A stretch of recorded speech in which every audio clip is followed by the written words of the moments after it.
రెడ్డన్న ఈవేళ భారతదేశం నుంచి హిందువులందరూ వెళ్ళిపోతుంటే ఈవేళ బీజేపీ గవర్నమెంట్ రూల్ చేస్తున్న భారతదేశంలో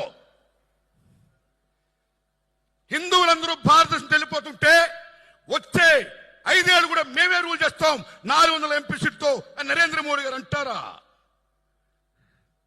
that is will power your కపబిలిటీ.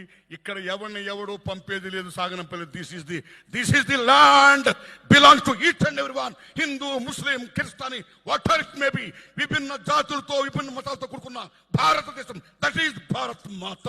This is Bharat. కాబట్టి దయించి మీరు any fundamentalist, maybe is Muslim, maybe Christian or Hindu, any fundamentalist మనం ఖండించాల్సిందే. మత పిచ్చోళ్ళని ఖండించాల్సిందే. ఖండించకపోతే మనం ఆత్మహత్య చేసుకుంటున్నాం.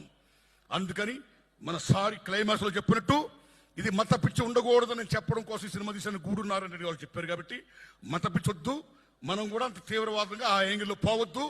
హిందూ, ముస్లిం భాయ్ ఆల్ ఓవర్ ఇండియా భాయ్ make it please, my humble request. కాబట్టి ఆ గట్ చెప్పిన గూడున్నారని రెడ్డి గారికి నేను సెల్యూట్ చేస్తున్నా. బికాస్ ఎవడైనా మతాన్ని పూజించుకోవచ్చండి, but don't be like fundamentalist. మత పిచ్చోని మనం కావద్దు. We are secularist, we are Indians. భారత మాతకి జై. రైట్? చూపించండి సార్. ఏ మతంలో ఉన్నా సరే ఫండమెంటలిజం ఉండకూడదు. అందరినీ సాధారణంగా మనం పూజించుకోవాలి. అల్లా ఏం చెప్పాడు? బిబ్బత్తాలు చేయమన్నాడా? ఆదుకోమన్నాడు. రాముడు ఏం చెప్పాడు? చంపమన్నాడా? ఆదుకోమన్నాడు. అరే, వాట్ ఈస్ ది రిలీజియన్?